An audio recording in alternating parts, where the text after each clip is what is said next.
When I sent it to Bill Montgomery, he came back with the most ridiculous email where he cited, his sources that he cited were so obscure, it's almost like he just thought, I'm going to send this, and she's not going to read it or pay attention to it. She's just going to go, ooh, I don't have time for this. Or maybe he thinks I'm going to go get stoned. I don't know.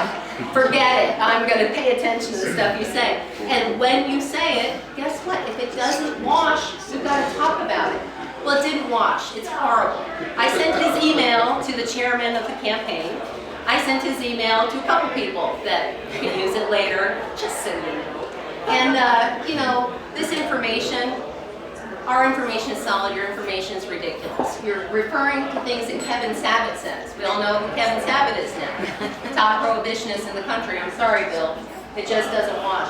Southwest Cannabis Conference came. It was absolutely a beautiful show. Anybody here that had anything to do with it, thank you from the bottom of my heart. It was beautiful. Bill Montgomery in the paper called us cartel members, drug users. He called us names. I was hurt. I'm done with Bill Montgomery. I've decided he's not my friend. That's right. Are you clapping? Because in the end, a prohibitionist is a prohibitionist, and I don't know what he's working for. I'm not really sure. He must be an enemy of health and safety, too. So, with that said, for his complete ignorance of fact and distortion of truth, Mom Force AZ names Maricopa County Bill Montgomery Arizona's 2015 prohibition.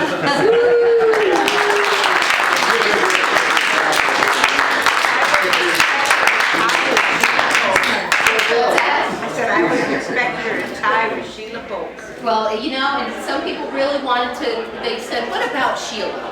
And oh, Sheila. I did, I wanted to. Sheila.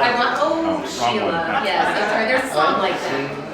I wanted to elect Sheila, but you know, I thought with everything that Bill's done and with all the lives that he is, he's been messing with for the last few years, while I wasn't paying attention, because I was scared, because I didn't know that I should stand up, because I didn't know how many things he was doing to my friends and what was going on out there, because there's only so much all of us can do. Now that I know, I'm paying attention to every single thing he does. Now with the information we have, I can't let him get away with anything, and neither should any of you. So, going forward. You know, I had a really good year with another different politician here in Arizona. This guy, Sheriff Joe Arpaio, believe it or not, it was absolutely amazing. The day I met him, it's about 2 years ago on the Capitol, opening day at the Capitol. I ran into Sheriff Joe, and my friend Karina said, go take a picture with him. I was like, are you kidding? So what that is that's a friend encouraging another friend to take a chance, and look at what that chance has brought. That chance has brought so much. So many people, I'm sure, so many of our senior friends have turned their heads because Sheriff Joe was good enough to listen. He was good enough to listen to this information, to take in the Arizona report, to meet with my friends, my senior friend from Sun City, with my other friend who is a recent graduate of one of our Maricopa County high schools, who told him about the heroin use. My friend from Sun City told him about what the seniors that are being prescribed. And he said, you know what? I'll come and talk at your thing, at one of your seminars. And we took the opportunity. So we're really happy that he came. It's pretty amazing. He's taken in all the information, and well, you know, it's not like we've gotten a full endorsement, but he's listening. And that's what's important. And not only that, he took a stand and actually showed up at one of our events. Just by taking that stand, I felt he took a stand for honesty. For honesty, because this is something that, while his hands are probably very tied politically, it's a really weird situation we're all in, especially someone like him who's been with the DEA for, gosh, 50 years or something. The man stood up for this because he knows we're saving lives. He knows that I'm here for the honest reasons to save lives. So he wrote this to me. Thanks for saving our children. For me, that's one of the highest honors I could get as in this position, I will say.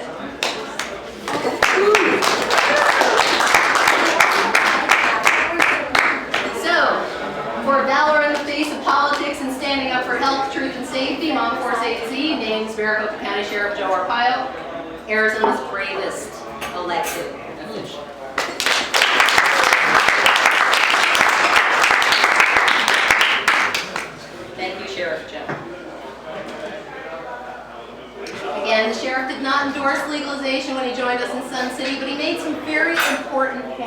guys.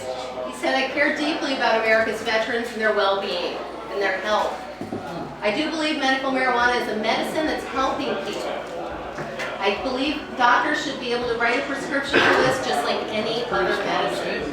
He supports states' rights, but most of all, he commended all of us for standing up for what we believe in. So I urge you guys, you're here with me tonight, get up, stand up, it's time. 2016 is our year. This is the one. If you've ever felt like standing up and speaking out, this is the time. I'm supporting the campaign. I'm supporting cannabis. I signed both initiatives. Look at whatever gets on the ballot, I'm okay with that. Let's just support cannabis. Let's never say no.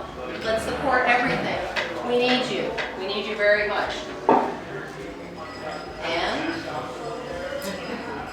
don't drink and drive, for heaven's sake, because I don't want any of you to lose your life because this alcohol is poison. It's poison and deadly, and 1,800 college kids lose their lives every year from over drinking. Don't get in the car and drive. None of us deserve to die for that. We're going to have a happy holiday, a happy, safe holiday. We know alcohol is worse than cannabis. We absolutely know this. Let's speak out. It's time to use the good information that you guys have and speak out. Speaking of that, if there's anybody here who would like to speak out and speak up tonight, this is your moment. Put your hand in the air. Come on up. Come on up, John. Come on up. Everybody give a round of applause for John.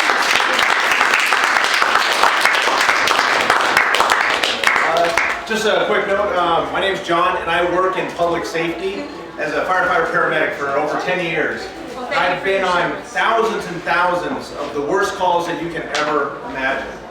Thousands. How many do you think were involved with cannabis? Actually one. One call. It was a mother who caught her teenager smoking marijuana, and as we did our medical interview, we asked him if he had any medical complaints. He replied, I'm a little hungry. So alcohol by far, I've been on, again, thousands and thousands of the worst calls. And alcohol was directly involved, if not, the contributing factor to it. But not one medical call was related to marijuana. And I just thought that would be useful information for everybody. Absolutely.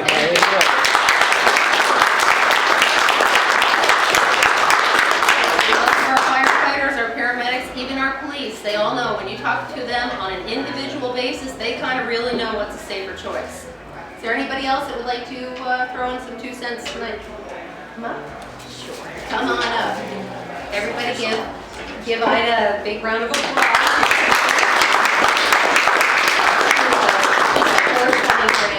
Hi. All right. My name is Ida. I'm also known as Granny 2 of the 420 Grannies. You can find us on Facebook, and our webpage is soon to be opening up. Okay, so what I want to tell you is briefly that in 2012 I moved out to Arizona for one thing so that I could get cannabis. I had a heart attack in 2005. I was zapped back to life. Well, I had the heart attack on the 17th, the 18th, and the 19th. And on the 18th, I was zapped back to life. Twice. Not fun. So I decided that I didn't like the medications I was on because the heart medications caused this problem, that problem, that problem, that problem. And I ended up starting out with 90 Lortabs a month. I went to 120 Lortabs a month. I went to 150 Lortabs a month. I went to 180 Lortabs a month. I started out at 87 pounds, which was, I'm only 4'11" and 3/4". Okay, so 87 pounds for the age I was at the time was a very good weight. When I was at the 180 Lortabs, plus the Robax and plus all of the other medications, I was 190 pounds. I was a weeble wobble, but they don't fall. Alright, so I moved back to Arizona in 2012. I got my cannabis card. And my cholesterol started to go down. So they lowered my cholesterol. And then my blood pressure started going down. And the biggest move was my weight went down, and I'm now down to 120 pounds. So I'm kind of excited about that. But I had also a problem called a cyst in my spine. It started in the S1, and it had worked its way all the way up to the S3 and was getting ready to move. My legs went numb all the time. I couldn't walk. I got a handicap sticker. I could walk, but I couldn't guarantee that I was going to stay on my feet. My last MRI after using cannabis, because none of the other medications, none of the shots in the back, none of the draining of the cysts, none of that other stuff worked. After using cannabis, my last MRI said that it might be at the S1, but they could hardly find it. Now, my problem is that when we go to vote for cannabis, 63% of seniors my age vote no. And so what we need to do is we need to, like Kathy's doing, we need to go out to the seniors and we need to educate the seniors. We need to let them know that they can get rid of all this medication. You guys know what a shoebox size is for about a size 10 shoe? Okay, that was the medications that I was taking. I carry 2 with me now. I carry an aspirin and I carry a bottle of nitrile spray just in case the old ticker decides to kick me in the ass. Excuse me. But my last cholesterol is probably better than this young man's right here. I don't take any cholesterol medications anymore. I don't take any Lortabs anymore. I don't take any Coreg anymore. I don't take any of those medications. I just take aspirin to help thin my blood. But we need to educate the seniors. We need to teach them. We need to get that 62% negative, and we need to turn it around to a 62% positive.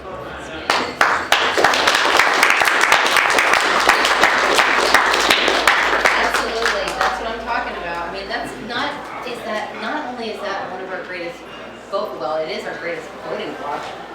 We can heal people on an individual basis. We can help these people. So this outreach has been absolutely phenomenal. So we're helping heal people, and we're helping our vote and our mandate for the future. Because what we didn't have was a mandate last time. We only won by less than 5,000 votes when we got our medical rights. Now, because of that, people like Bill Montgomery have felt like it's okay to keep picking at us and picking at us. And the reason that guys like Montgomery get away with the stuff that they do is because we don't stand up and tell him that he can't. So it's up to us to stand up, tell him that he can't do the things he's doing, because honestly, it's kind of a one-man show. You got this guy, you got the people at Matt Force, they're up there in Yavapai, he's down here. There's not a heck of a lot of people that really agree with him. And if we can educate those people, and we can help them understand what this medicine is doing for people, then perhaps the people that aren't budging, like Bill Montgomery, will have to come around because the people will demand it. Is there anyone else that has anything to say tonight? Thank you, Ida, so much for your wonderful testimony. Anyone? Are we ready? Ready to be set free and have some parties and fun? Thank you. Thank you all for coming out. Don't clap yet. We're going to take a break. If by chance we're still hanging around and we want to do anything later, what's coming up next month? We might dabble in this a little later if you guys are still hanging around. We're going to be doing cannabis trivia. Why? Because it's just fun. Dave and I went out to Yavapai, we went to Cottonwood, and after we went to this adorable bar called the Riot down in Cottonwood, which we absolutely love. Right in Old Town. What is Riot? Right in Old Town is the reason. What a fun place. And they had trivia night.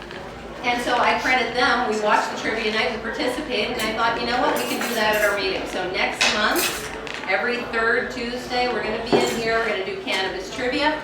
But most importantly, we're going to take apart the PDFs from Matt Force and Arizonans for Responsible Drug Policy, because I was sent a ridiculous PDF of their 4-page newsletter from Arizonans for Responsible Drug Policy, which, you know, you get these newsletters and you think, what can I do about this? This is ridiculous information. Well, at our meetings, we're going to go over that information, we're going to decipher it and find out why they posted it. And we're going to combat that information right here on our film so that we can send it around to Arizona during the month and people can get the real information that Arizona's Responsible Drug Policy won't give them. That and that course, they've got a newsletter as well, so we'll probably pick that apart a little bit. We'll do some cannabis trivia, but it will be on the third Tuesday of the month, every month, right here in this room. We hope you guys will join us. It's going to be a lot of fun. It's going to be an amazing year, you guys. An amazing year. So please do join us. Thank you for coming out. Let's have some fun. Go get some drinks and let's eat and have fun. So thank you.